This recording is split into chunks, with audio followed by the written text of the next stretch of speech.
Pas lagi waktunya duha ya sholat duha, mangga. Kan seperti itu ya. Kakak,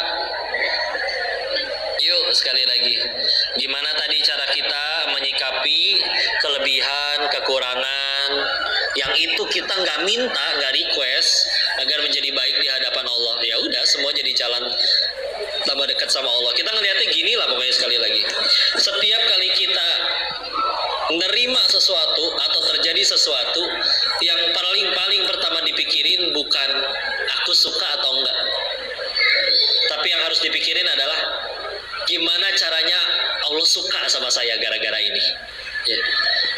Kadang kan orang suka salah fokus ya. Contoh artis, aibnya kebuka, ketahuan selingkuh misalkan. Jujur, biasanya yang paling pertama dipikirin apa? Kontrak film hilang, endorsan jadi nggak ada endorse lagi, followersnya kabur, kolom komentar penuh dengan cacian, betul? Padahal yang harusnya dipikirin adalah bukan gimana caranya netizen kembali cinta, tapi gimana caranya gara-gara kejadian ini aku jadi diampuni Allah. Punten lah, akhirnya ngelakuin berbagai macam cara dan netizen kembali cinta, tapi Allah masih benci. Nah, karena kita belum tobat-tobat. Rugi nggak? Rugi ya tuh ya. Satu dunia bersepakat, selamatin si Koko yuk ke surga, tapi kata yang punya surga nggak suka sama saya, nggak akan bisa asli, demi Allah. Daripada misalkan harus lebih baik, misalkan orang masih mencaci, masih menghina, tapi Allah udah ampunin karena kita udah tobat nasuha. Salah fokus kan? Yang lebih kita pikirin, sampai kadang ada waktu luang megang handphone, bisa-bisanya buka YouTube atau buka medsos demi ngecekin kolom komentar doang. Orang pada komen buruk apa ya ke aku? Segitu pentingnya mulut orang. Bukan berarti nggak boleh benar-benar tutup kuping ya. Kalau memang bentuknya ada orang nasehatin, ya udah jadi kebaikan. Tapi kan orang yang nasehatin itu, kita tahu dalam Islam ada adabnya ya. Punten, guru-guru kami aja pernah ngaku gitu.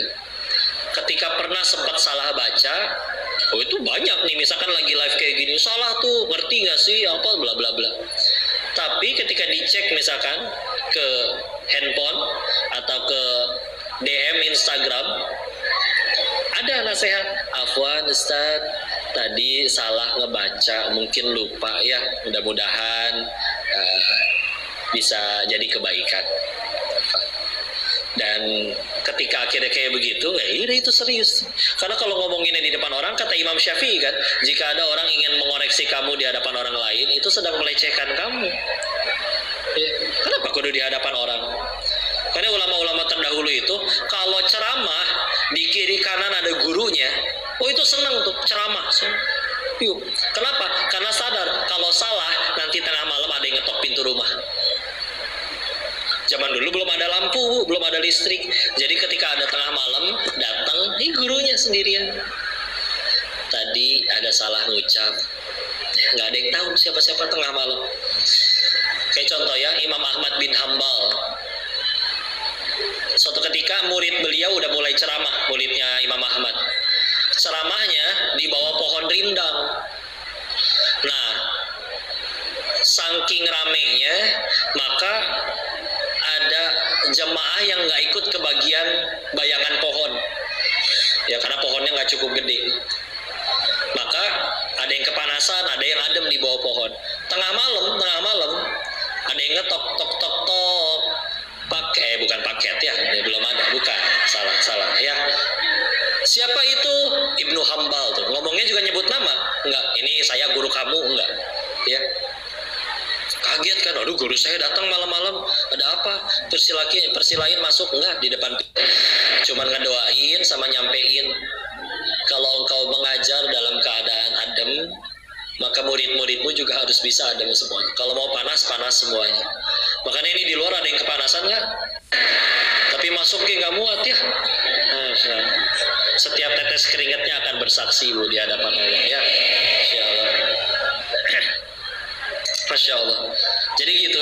sederhana. Pokoknya apa yang kejadian jadi jalan tambah dekat kepada Allah. Jadi bukan yang aku suka, tapi yang Allah suka. Latihan lagi ya, latihan. Saya pengen tanya ulang. Mungkin udah pernah saya tanya di sini, tapi saya pengen tanya lagi. Bu, udah pada punya suami belum? Semua ini nggak ada yang jomblo? Hah? Masya Allah. Ada yang jomblo? Ya, angkat tangan. Jomblo ya, bukan janda. Maaf. Iya sih, sama-sama single nggak apa-apa. Semoga dapat jodoh yang soleh ya. Tapi kan saya nanya kayak gini juga bukan pengen nafkahin, Bu. Tenang aja ya. Misal ya. Misal suami ibu WA. Ingat isi WA-nya? Is istri ya. Ano apa suami. Jangan sujon dulu, Bu ya. Begini iya uang belanja kayaknya harus naik berapa ya 30 juta per bulan enggak per minggu lihatlah hadirin, begitu mudah bahagiain ibu-ibu ya, tinggal dikasih khayalan mereka udah bahagia ya. Baru khayalan loh, Bu ya. Makanya jangan suka termakan janji manis yang manis-manis bikin diabetes. Masya Allah. Bu, uang jajan belanja 30 juta per pekan, nikmat bukan? Ujian. Ulangi. Uang belanja 30 juta per pekan, nikmat bukan? Ujian. Tapi bisa jadi nikmat nggak kok? Bisa. Kapan? Kalau kita jadikan jalan tambah dekat sama Allah. Iya dong. Ya. Coba uangnya tambah banyak dipakai maksiat, masa nikmat? Orang tadinya pengen maksiat bisa nggak jadi, Bu, gara-gara nggak punya duit. Berarti nggak punya duitnya dia pertolongan tuh dari Allah. Coba pas nggak punya duit nggak bisa maksiat, pas punya duit kenapa jadi maksiat? Tadinya nggak bisa dosa jadi bisa bikin dosa, musibah bukan? Musibah besar itu, Bu. Ya. Tapi kalau digunain untuk tambah dekat sama Allah, aman. Iya. Sama sebaliknya juga. Misalkan, aduh, motor hilang. Orang ada yang nangis pas motornya hilang. Tapi kan nangis juga ada dua pilihannya. Ada yang nangisin dosa, ada yang nangisin masalah. Beda nggak? Ulangi. Ada yang nangisin masalah, ada yang nangisin dosa penyebab masalah. Beda nggak? Kira-kira yang mana yang bikin pertolongan Allah datang? Nangisin masalah atau nangisin dosa penyebab masalah? Iya kan? Misalkan, ini ada ibu-ibu pulang dari Masjidil Haram, melihat luasnya pelataran masjid, manusia sekian banyak, langit begitu luas, jernih, biru. Sambil menatap indahnya langit, tahu-tahu ada sesuatu yang hangat jatuh ke dahinya. Ceprot. Apa itu? Burung. Ya. Ceramah macam apa ini? Kita ambil hikmahnya aja ya. Beliau ke dalam, ambil wudhu, sholat tobat. Beres, keluar, teman-temannya nungguin. Perasaan tadi ke depannya bareng, kok lama ke dalam lagi? Iya, saya kena burung. Terus ke dalam sholat tobat. Kenapa kena burung sholat tobat? Nah ini. Duduk ngeriung ya. Sini saya jelasin ya. Silakan lihat ya. Orang segini banyak, tanah segini lapang, jidat segede gini, pantat burung segede gitu. Gimana matematikanya nyampe ke jidat? Di situ ada dosen fisika, Bu. Betul juga. Kalau saya hitung sudut kemiringan pantat si burung, kecepatan dan ketinggian si burung terbang, diameter jidat ibu, massa jenis kotoran burung. Wah, benar-benar sulit secara matematika ya. Ada satu lagi nimbrung asal nyeletuk. Ada satu faktor yang lebih sulit. Tingkat kemulesan si burung. Bisa-bisanya mules ngelihat muka ibu. Maaf Bu ya. Kena. Si ibu mau ngapain? Saya mau marah, tidak terima. Dasar burung kurang ajar. Burungnya nggak ngerti bahasa Indonesia. Saya tidak terima. Tanda terimanya masih anget di jidatnya. Pasti ada sesuatu yang saya lakukan dan belum saya tobati. Masuk ke dalam, ambil wudhu, sholat tobat. Daripada nyalahin orang, kan salah satu sifat yang harus kita buang itu Bu, sifat suka nyalahin orang. Seberapa banyak jenis manusia yang misalkan ada masalah di kantor, bukannya sibuk memperbaiki diri, tapi sibuk nyari siapa yang salah. Ini siapa sih ini yang salah nih? Begitu udah dapat yang disalahin, udah dia tambah soleh enggak, tambah rajin ngaji enggak, memperbaiki diri enggak, tapi malah tenang. Yang penting bukan saya. Yang penting udah ada yang dihukum. Ini enggak alam. Karena orang yang sudah benar, sudah baik, dia nggak peduli siapa yang salah. Yang paling dia pikirin adalah gimana caranya dari setiap kejadian aku tambah dekat sama Allah. Udah gitu aja. Kok tapi yang lain tetap nggak tambah dekat, malah jadi kita yang jadi korban disalahin. Nggak peduli, udah aku makan. Yang penting Allah suka, weh. Kan kamu udah tolong dia, dia malah jahat. Kan nolongnya bukan supaya dia suka, biar Allah suka, weh. Apa artinya satu dunia cinta Allah benci? Repot. Tapi kelakuannya nyebelin. Alhamdulillah meninggal nggak ditanya kelakuan orang. Emang meninggal kita ditanya biodata tetangga kita? Enggak ya. Tenang aja. Ya. Jadi sibuk untuk jadi kebaikan. Hadirnya kayak gini, ya udah bismillah ya. Kan ya tahu kisahnya ada sahabat Nabi yang wafatnya paling akhir-akhir, umurnya agak lebih panjang daripada yang lain-lain.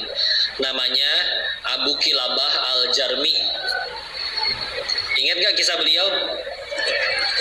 Ini di usia senja beliau dikisahkan ada pemuda nyasar di tengah hutan. Di tengah hutan nemu tenda atau gubuk reot ya. Tapi dari dalam tenda atau gubuk reot tersebut ada suara. Alhamdulillah, Alhamdulillah, wa syukurillah. Nggak berhenti-berhenti muji Allah. Heran dong si pemuda. Nekat masuk pengen tahu siapa sih ini orang kok nggak berhenti-berhenti muji Allah. Hidupnya senikmat apa emangnya? Tengah hutan kayak begini. Pas masuk tambah kaget. Karena ternyata itu adalah tadi sahabat Nabi yang kondisinya kedua kakinya buntung, kedua tangannya buntung, kedua matanya buta, telinganya setengah tuli. Nanya dong pemudanya, saking gak masuk akal bagi dirinya, kayak apa yang membuat engkau terus memuji Allah padahal kondisimu seperti ini? Beliau jawab, Masya Allah ini jawabannya Bu. Bukankah bisa mengucap hamdalah saja itu sudah merupakan suatu nikmat? Coba, punya hati yang bisa mensyukuri karena bisa mengucap alhamdulillahirabbil alamin. Itu orang punya hati kayak gitu bisa sedih karena apa lagi Bu? Si pemuda tertampar seolah-olah, hei pemuda coba lihat sini, kaki saya ada nggak? Nggak ada. Mungkin kalau ada saya lagi maksiat. Sekarang gimana caranya saya maksiat? Kaki aja nggak ada. Kalau saya dipersulit maksiat, bukankah saya sedang dipersulit ke neraka? Kalau saya dipersulit ke neraka, bukankah saya sedang dipermudah ke surganya Allah? Maka bukankah ketiadaan kakiku ini nikmat dari Allah? Ya Allah, pengen punya hati kayak gitu. Karena dibilang kita menderita karena nggak ada nikmat, bohong, nggak mungkin nggak ada nikmat. Yang nggak ada cuma syukurnya doang kan? Coba ada orang stres gara-gara jerawatnya. Untung jerawatnya segede gitu Bu. Coba jerawatnya segede kepala orok, repot tuh. Ya Allah, hidung saya agak begini, Mending di depan, coba Allah taruhnya di bawah kelek, kan kasihan. Ya. Tidur kesel, nyamuk. Ada orang yang malah bersyukur, alhamdulillah ya Allah nyamuknya segede gitu. Coba nyamuknya segede kambing, bunyinya sekali sedot anemia ibu. Ya, sok syukuri ya, coba ya. Sok ibu bangun, ada ini guru-guru kami ngamal ini. Bangun, kepencet, pegang kasur, ya Allah, menimpuk. Di luar sana mah ada yang mungkin tidurnya nggak pakai alas, ditiker, di kardus, bahkan ada yang langsung di atas. Ibu pernah ngerasain nggak bu tidur di atas kardus, di atas ubin langsung? Bangun tidur kayak habis berantem itu bu, sarakit awak, istirahat malah nyakitin badan. Coba ibu, ada, empuk ya Allah, masya Allah ya. Beres, bangun tidur ke kamar mandi dong. Dia bersyukur lagi, alhamdulillah ya Allah kamar mandinya deket. Coba orang zaman dulu bu, kudu keluar rumah jauh. Ada yang kudu nyari sungai dulu, ada yang kudu nyari tanah kosong bawa sekop. Iya nggak? Alhamdulillah. Begitu akhirnya harus butuh air, ya Allah airnya deket. Pengen nyiduk airnya, ya Allah alhamdulillah ya Allah ada gayung. Ibu pernah nggak makan di restoran nggak ada gayungnya bu? Dia sih repot ya. Ya Allah ada gayung, alhamdulillah. Disyukuri weh. Ya. Karena kalau kita sibuk terus sama apa yang ada, ya bismillah lah, insya Allah. Kan yang paling penting tadi ya, gimana caranya jadi tambah dekat sama Allah. Sisanya udah. Jujur lah bu, lebih bahaya yang kaya sebetulnya. Bukan berarti kaya itu buruk dan dosa, enggak ya.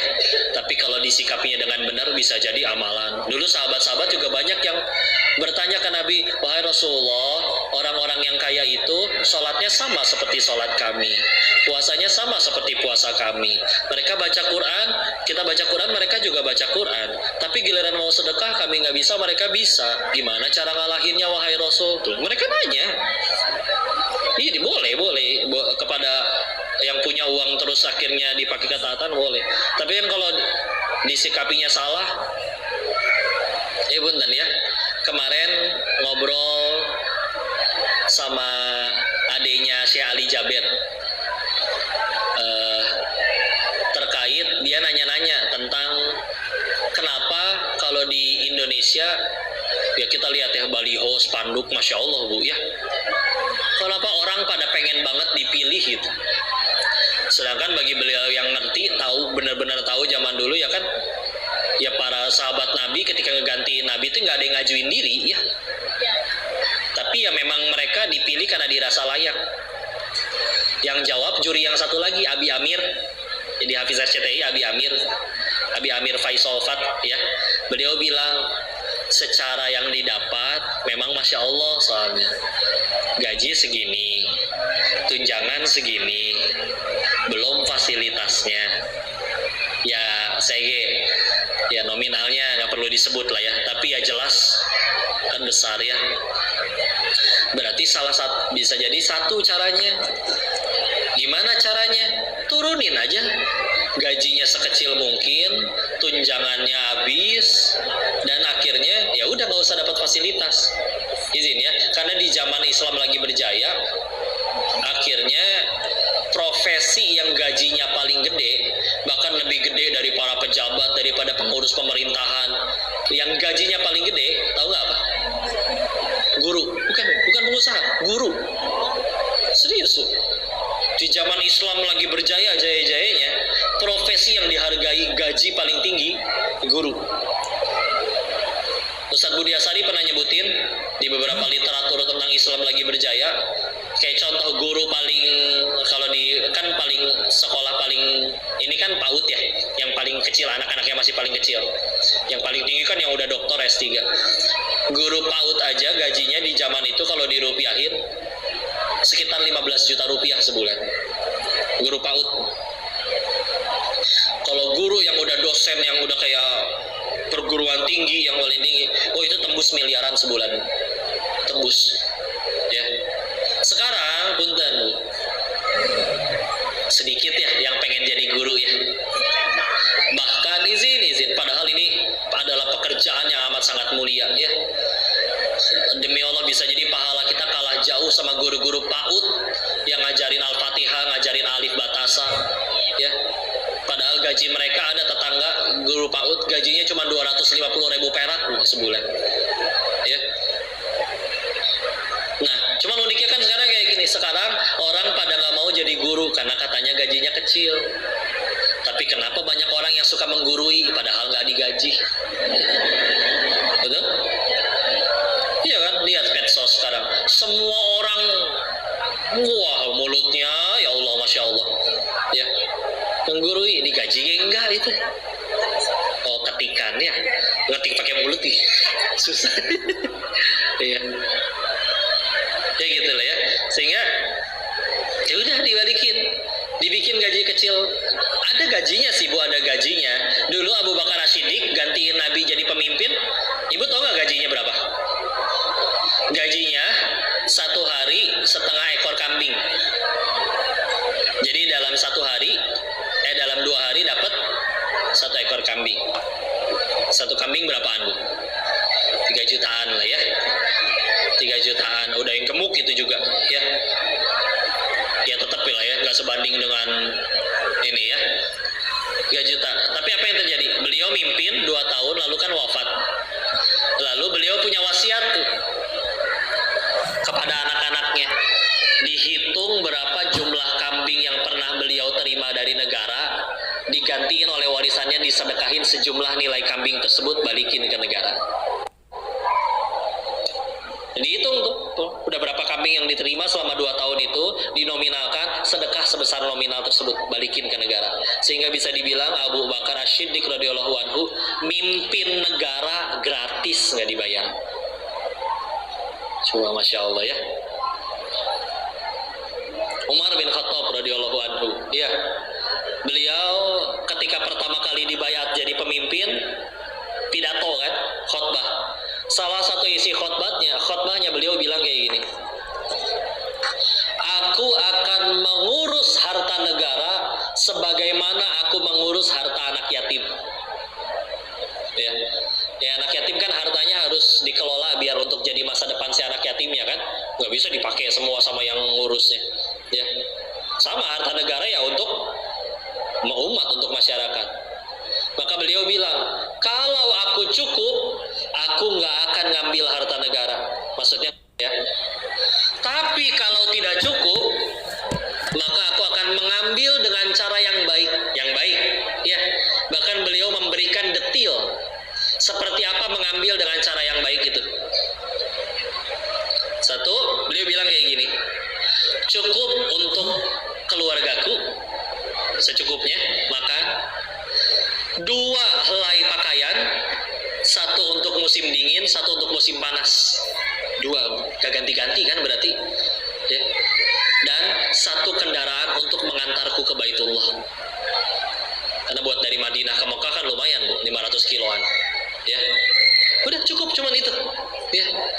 Masya Allah ya, ini udah masalah nurani ya.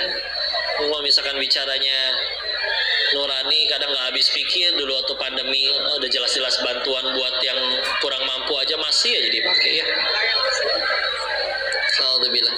Makanya ini balik lagi, kalau ini mah saya cuman kebayang ya, kalau ternyata misalkan gaji setelah misalkan kepilih jadi pemimpin, gajinya di bawah UMR 2,5 juta sama kayak guru honorer misalkan ya, rebutan gak sih kira-kira? Enggak ya. Pertanyaan selanjutnya kan, nanti jadi nggak ada yang mau mimpin dong kok? Iya nggak apa-apa, karena kalau nggak ada yang mau nyalonin, mau nggak mau harus milih dong. Ketika kita masing-masing harus milih, siapa yang kita calonin? Pilih yang soleh atau pilih yang ngaco? Ketika kita akhirnya udah milih, dan ternyata dianya juga nggak pernah mau maju, nggak pernah mau ngajuin, tahu-tahu masyarakat meminta, nerimanya juga ya Allah. Karena kalau misalkan nggak ada yang ngurus, Nggak mungkin, ya. Karena kan kudu ada yang ngurus. Tapi sehingga akhirnya kalau misalkan udah kepilih, ya saya juga emang dapat apa sih? Gaji segitu-gitunya. Saya mau ngapain kepilih, ya? Jadi nggak ada yang mau rebutan gitu. Sehingga akhirnya ketika udah nggak ada yang mau rebutan, dia nerima juga karena pengen jadi kebaikan bagi yang lain. Mudah-mudahan ya dulu mah, ya namanya berdoa boleh Bu ya. Mudah-mudahan dapatnya yang amanah, yang baik, ya siapapun itu. Kan sebetulnya ya siapapun yang mau mimpin dengan visi misi mereka kan kalau kita husnuzon kan semuanya pengen berusaha yang terbaik. Jadi sebetulnya siapapun yang kepilih tetap aja dia pasti akan ngelakuin yang terbaik, ya nggak sih? Cuman ngapain malah jadi kitanya yang berantem. Nah ini juga perlu diingetin ya, rugi atuh. Masa iya kitanya yang berantem ya? Udahlah jangan gelut ya, sing damai lah, jangan ikut jelek-jelekin siapapun. Kita meninggal nggak ditanya kelakuan orang ya. Oh tapi ternyata dia benar berbuat salah, kalau dianya udah tobat dan udah diampuni, nggak tahu, kita nggak pernah tahu ibadah orang ya. Tapi ini yang iyalah, karena kalau misalkan yang didapatnya benar-benar gede terus kayak gitu ya pantesan orang atau rebutan ya. Ya ini mah angan-angan saya aja ya. Nah mudah-mudahan dapat pemimpin yang baik. Udah segitu dulu. Mau dikembalikan tanya jawab ya, pertanyaan. Nanti ada hadiah nanti insya Allah. Ini dari siapa ini? Dari jemaah. Bentar. Serba Susu Lembang, Tol Cipularang, kilometer mana pertanyaannya? Dibalik. Oh. Bonef setruk. Gak apa-apa sama saya, jangan merepotkan. Ya. Assalamualaikum. Waalaikumsalam warahmatullahi wabarakatuh. Saya nyebut sayanya pakai I, S-A-I-A. Saya bukan S-A-Y.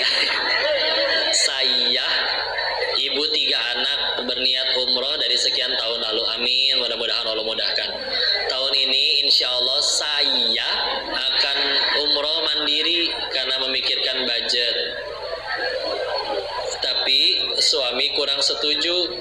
Kata dia nanti aja pakai travel, tunggu dananya cukup. Gimana, saya berangkat atau ikutin? Kata suami bersabar lagi, yang tapi nggak tahu kapan. Doain biar Allah Ta'ala memudahkan ke tanah suci di waktu terbaik yang Allah pilih. Insya Allah. Langsung dijawab aja ya. Pertama, niat pengen berangkatnya juga udah jadi pahala ya. Apalagi nabung ya. Aslinya mah sebetulnya semua yang berangkat ke sana itu gratis. Kan uangnya dari Allah, betul? Ya. Dan banyak yang benar-benar secara dunianya juga gratis, dibayarin anaknya atau dibayarin kantornya, ya banyak kan? Ya. Maka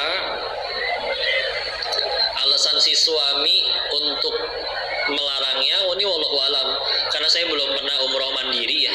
Umroh mandiri itu seperti apa? Yang mungkin beli tiket sendiri, nyari hotel sendiri, apa sendiri, tidak dengan rombongan. Ini berarti benar-benar sendiri, nggak ada mahramnya. Ya wallahu alam sih, kalau memang kan walaupun masih ada pendapat kalau misalkan perempuan pergi umroh tidak tidak didampingi mahramnya, memang masih ada yang membolehkan, tapi kan ada syarat-syaratnya, didampingi oleh ininya. Nah ini kan kalau misalkan sendiri kan, sehingga akhirnya benar-benar kemana-mananya tidak dengan rombongan yang bisa melindunginya dari fitnah dan lain-lain. Mungkin saya husnuzan, suaminya mungkin khawatirnya ke arah situnya ya. Tapi ya insya Allah itu dari niatnya aja udah jadi pahala. Kalaupun mau tetap berangkat dan semua syarat-syarat untuk perempuan pergi sendirinya tetap bisa dipenuhi, tetap jadi pahala, jadi amal soleh. Menanti sambil setiap hari terus berdoa sambil nabung, itu pun juga pasti jadi amal soleh. Jadi sebetulnya sih berangkat tidak berangkat ini tetap jadi kebaikan bagi si penanyanya. Tinggal mudah-mudahan Allah mudahkan, Allah undang gak cuman sendirian tapi sekeluarga bisa berangkat ke sana ya. Amin ya rabbal alamin. Ini yang nanya siapa? Dikasihin dulu ini. Oh iya boleh. Ya nggak tahu siapa. Nggak tahu? Oh gitu. Dapat hadiah soalnya, jadi kalau nggak ketahuan hadiahnya diambil kembali. Silakan saya. Yang tadi siapa? Ada yang mau ngaku? Oh itu ibu. Oh yang ini. Oh saya mau nanya. Dari kertas. Bentar Bu ya, yang ini dulu ya. Assalamualaikum. Waalaikumsalam warahmatullahi wabarakatuh. Bagaimana dengan penjelasan jangan meminta doa pada orang lain, minta hanya kepada Allah. Terus bagaimana minta doa kita pada orang tua, guru, ulama dan para Ambiya, AMBIA, maksudnya Anbiya ya. Bentuk jamak dari Nabi Anbiya itu kalau dalam bahasa Arab. Tapi ini nulisnya pakai M ya. Mohon penjelasannya, terima kasih. Ibu Tina, yang mana Ibu Tina? Oh Ibu ya. Jawab dulu Bu ya. Jadi gini Bu, bukan berarti kalau yang dimaksudkan di dalam setiap kali minta doa kepada orang itu, yang jangan itu adalah hati kita ngeharapnya, ngegantungnya kepada dia gitu. Tetap kita yakin bahwa kalau dikabul, yang ngabulin Allah. Dalam Islam ada yang namanya tawassul. Tawassul itu menggunakan perantara untuk menyampaikan hajat kita atau doa kita kepada Allah. Yang saya tahu ada 3 tawassul yang diizinkan oleh syariat. Ada 3. 1, yaitu bertawassul dengan nama-nama Allah. Jadi contoh, kita berdoa pengen lagi butuh rezeki, kita nyebutin dulu, ya Allah Engkau maha kaya, ya Ghani, ya Mugni, ya itu silakan dengan sifat-sifatnya Allah, dengan nama-namanya Allah. Jadi itu pun sudah bertawassul dengan nama-namanya Allah. Itu yang pertama. Yang kedua, bertawassul dengan amal soleh kita. Tawassul dengan amal soleh kita. Ini hadisnya di kitab Riyadhus Shalihin juga ada, terkait 3 orang kekurung di dalam guanya ketutup batu. Maka mereka sepakat berdoa, ya Allah saya punya amalan ini, kalau amalan ini Engkau terima, maka gerakan batu ini, geser batunya. Ada 3 orang.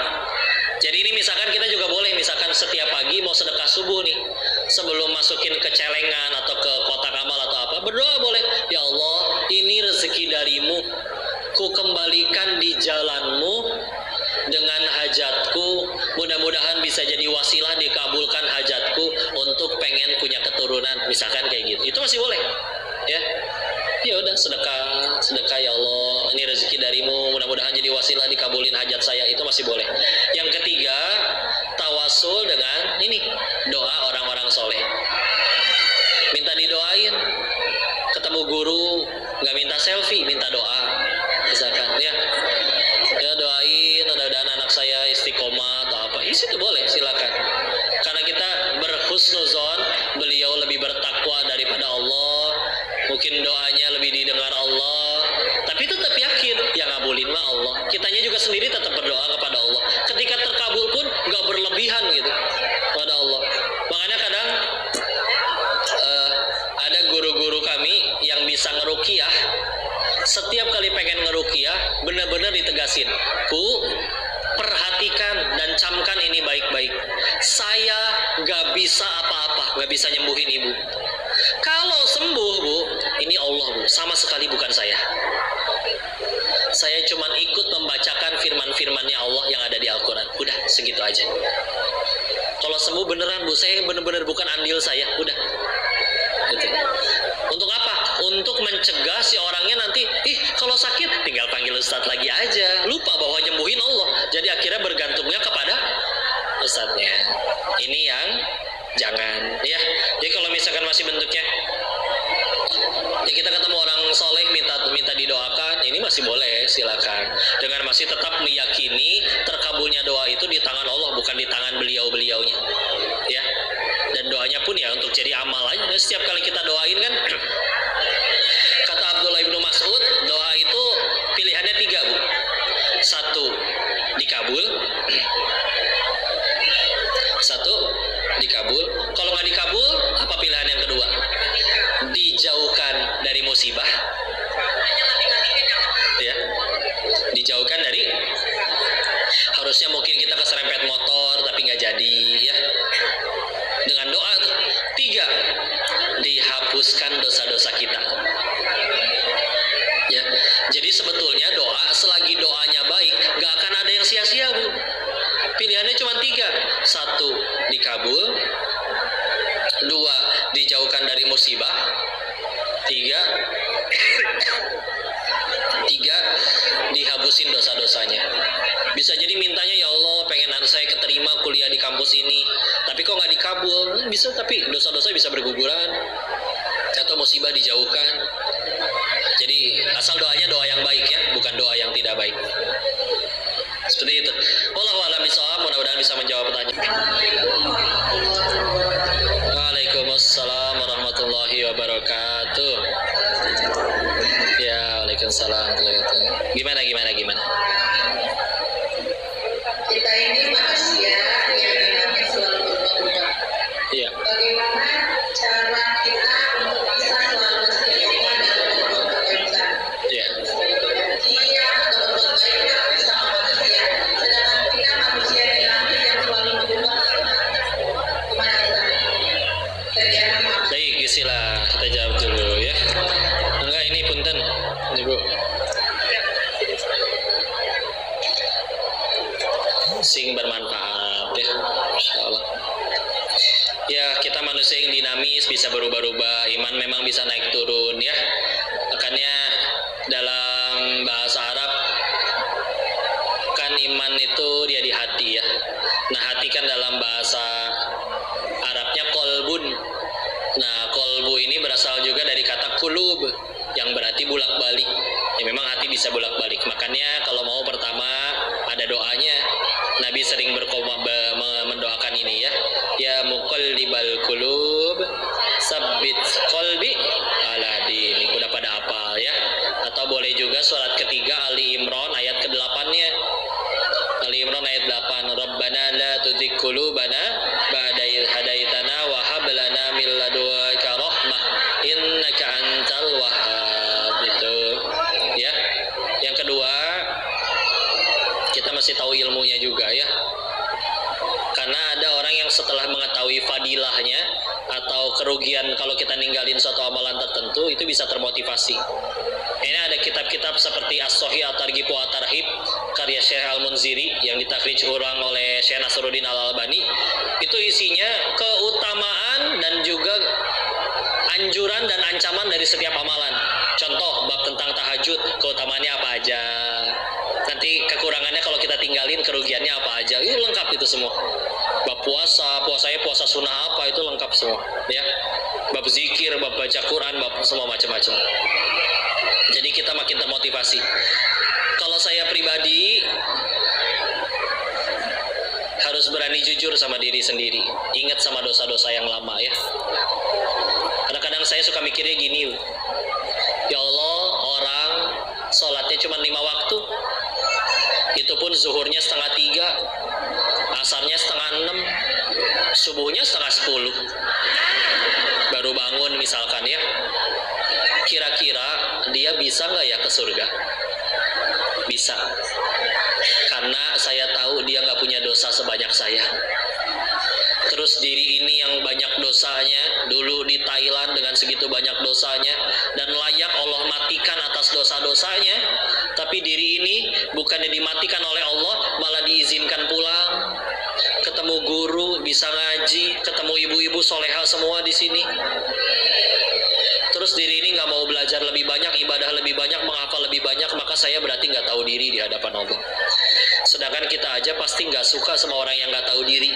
Masa kita biarkan diri kita jadi manusia yang seperti itu? Jadi kadang kudu berani jujur sama diri sendiri. Ingat, kadang-kadang kalau kita nggak berani jujur sama diri sendiri, dicaci orang ngambek.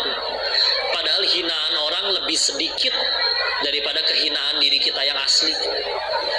Allah tahu kok diri kita aslinya kayak gimana, pas sendirian ngapain aja. Kalaupun kebuka di mulut orang cuman sedikit daripada kita yang asli. Itu juga bisa ya. Selanjutnya boleh dengan sering wisata rohani. Kemana? Kuburan. Ya Allah, dulu dia lebih kaya dari saya, dikubur juga. Lebih cantik dari saya, dikubur juga. Hartanya nggak nyelamatin dirinya, nggak dibawa pulang, malah nggak dibawa masuk ke kubur. Atau ya ke rumah sakit, ketemu orang, ya Allah, yang lain mah sehat, dia harus di kasur terus. Atau ya macam-macam lah. Di Surabaya ada rumah kanker Indonesia, ada rumah singgah Al-Fatih di Bandung. Itu ketemu tuh dengan orang-orang yang udah divonis dokter, umur saya 6 bulan lagi, tapi bisa mereka yang ngajak bahagia. Katanya enakan saya udah tahu kapan, jadi bisa siap-siap. Koko mah belum tahu. Ya juga ya. Jadi itu amat sangat menghidupkan hati ya. Mudah-mudahan bisa insya Allah ya. Wallahu a'lam bishawab. Mudah-mudahan bisa menjawab pertanyaannya. Assalamualaikum warahmatullahi wabarakatuh. Ada teman pengen umroh dan haji, tapi suami selalu melarang, hingga tabungan selalu habis untuk jalan-jalan ke luar negeri. Apakah dosa kalau istrinya ikut umroh bersama keluarganya? Masa umroh dosa? Ya, ya gimana ya? Memang harus jadi prioritas sih. Kalau belum jadi prioritas, ya udah ya. Iya, wallahu alam. Kudu berani jujur ke diri sendiri gitu ya. Kita ngaku akan mati, ngaku pengen ke surga, untuk itu semua perlu iman. Kadang buat ngecek keimanan itu ya kita mesti ngelihat kita lebih mendahulukan yang baik untuk akhirat kita atau yang tidak baik untuk akhirat kita. Sebetulnya kan secara iman juga setiap kali ngobrol dalam hati juga udah tahu lebih berpahala mana, umroh atau misalkan ya tadi sekedar jalan-jalan ke luar negeri. Ya, tapi ya hati orang masih bisa berbolak-balik ya. Semoga mudah-mudahan Allah tanamkan keinginan yang kuat untuk bisa mendahulukan ibadah umroh ya. Karena samalah hartanya juga akan ditanya ya. Seperti itu. Bahkan ada guru fikih saya bilang kayak gini, Bu. Kalau orang meninggal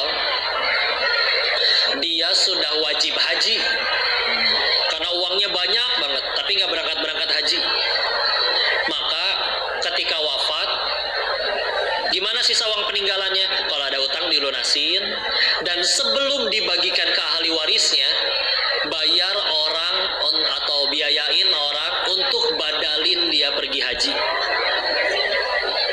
baru dibagiin ke ahli warisnya. Salah satu ustadz saya, dosen saya waktu lagi ngaji kitab Bulughul Maram, beliau sebutin kayak gitu. Ini pendapat beliau ya. Gitu. Jadi buat orang yang benar-benar udah mampu untuk berangkat haji, tapi nggak berangkat pas meninggal sebelum warisannya dibagiin, bayarin dulu untuk orang badalin dia haji. Nasihat dari beliau ya. Ya karena kan sebetulnya itu rukun Islam juga, dan dia udah mampu. Karena kalau udah mampu sama belum mampu kan beda hukumnya ya. Maka ya udah ya. Itu dia ya. Jadi banyak Kok bagaimana hukumnya jika kita menerima pemberian caleg suatu partai tetapi kita tidak memilih?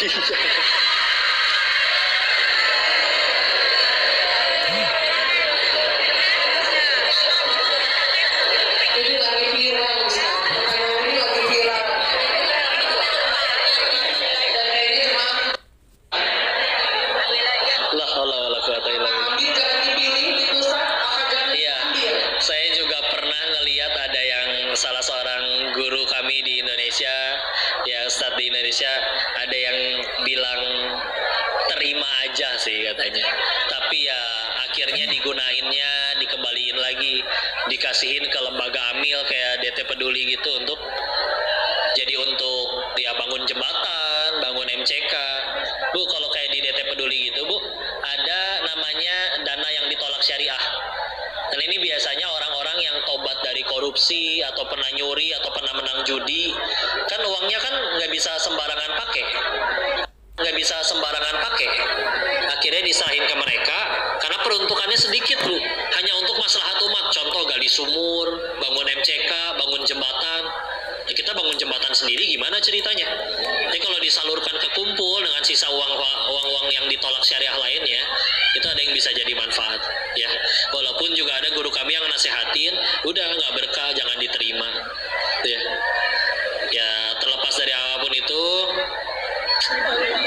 kita kalau ada kayak gini mikirnya gini deh, kira-kira Allah lebih suka yang mana? Ya, pokoknya setiap kali kejadian apapun lihat Allah lebih suka saya ngapain ya. Karena begini, fikih hanya bicara boleh atau tidak, halal, haram, mubah, makruh, sunnah ya. Fikih cuma bicara itu. Tapi ingat, di atas fikih selalu ada yang namanya takwa. Kalau fikih bicaranya boleh atau tidak, takwa bicaranya Allah suka atau tidak. Lebih baik bagi kita memilih pakai kacamata takwa daripada sekedar kacamata fikih. Karena fikih tadi hanya bicara boleh atau tidak. Tapi kalau bisa pakai kacamata takwa, lebih selamat. Contoh, baca komik apa hukumnya? Ya komiknya tidak ada aurat terbuka, cuman komik anak-anak, bisa jadi tidak jadi dosa, mubah. Tapi akan ada selalu orang yang melihat sesuatu tuh pakai kacamata takwa. Jadi dia nggak peduli apa hukumnya baca komik, yang dia tahu aku lebih disukai Allah kalau baca Quran bukan baca komik. Jadi dia lebih pilih baca Quran. Itu lebih selamat bagi dirinya. Ya, Allahu a'lam bishawab. Jelas ya Bu Ibu ya. Ini lagi. Assalamualaikum, waalaikumsalam warahmatullahi wabarakatuh. Afwan, saya mau berangkat umroh tapi uang sendiri. Kamu tidak tahu, suami tidak tahu. Suami tidak tahu saya punya uang sendiri. Uang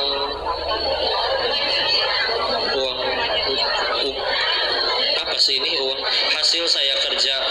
Oh, intinya mah pengen berangkat umroh sendiri, suami nggak tahu, nggak izin dong. Iya, ahsannya ya kan kita tahu ya, istri salah satu syaratnya kalau pengen keluar rumah ya harus dapat izin dari suaminya. Ya, saya yakin kalau suaminya soleh masa ya nggak diizinin Bu. Ya, ya nggak sih. Dan ketika akhirnya ternyata istri mau berangkat, suaminya juga, apa kamu mau berangkat mah? Iya, uangnya juga udah ada mah. Bismillah, bisa jadi dianya juga pengen ikut. Siapa tahu suaminya juga punya tabungan sendiri. Ya, ya mudah-mudahan bisa berangkat sekeluarga ya. Karena emang ya syariat ada, iya betul, umroh, haji yaitu amalan soleh yang luar biasa. Tapi kan kalau kita bicaranya istri, ya dia ada aturan kepada suaminya. Yang kalau misalkan dengan dia nurut sama suami, ingat hadis riwayat Imam Ahmad, kalau ada istri sholat 5 waktu saja, tidak pernah sunnah, lalu terus sholat puasa Ramadan tanpa pernah yang sunnah, terus dia menjaga kehormatan suami, keluarganya, dirinya, dan juga taat kepada suaminya, bisa masuk surga dari pintu yang mana saja. Maka ya ini sih balik lagi, satu sebetulnya kalau suaminya soleh nggak akan dilarang juga pasti ya. Ini walau alam, saya nggak tahu kondisi keluarganya seperti apa sampai harus sembunyi seperti itu, tapi mudah-mudahan bisa berangkat barengan ya. Terakhir, ini jangan disingkat AS WRWB ya, karena AS dalam bahasa Inggris artinya iya S. Assalamualaikum warahmatullahi wabarakatuh. Waalaikumsalam warahmatullahi wabarakatuh. Bagaimana cara membersihkan harta haram yang terlanjur dimakan dan masuk ke dalam tubuh? Insyaallah. Ya, kuliah ibadiyalladzina asrafu ala anfusihim la taqnatu mir rahmatillah. Innallaha yaghfirudz dzunuba jami'a innahu huwal ghafurur rahim. Quran surat 39 Az-Zumar ayat 53 ya, 39.253. Wahai hamba-hambaku yang melampaui batas, janganlah kalian berputus asa atas rahmat Allah. Sesungguhnya Allah mengampuni semua dosa. Sesungguhnya Dia Ghafurur Rahim, Maha Pengampun lagi Maha Penyayang. Saya yakin kalau taubatnya taubatan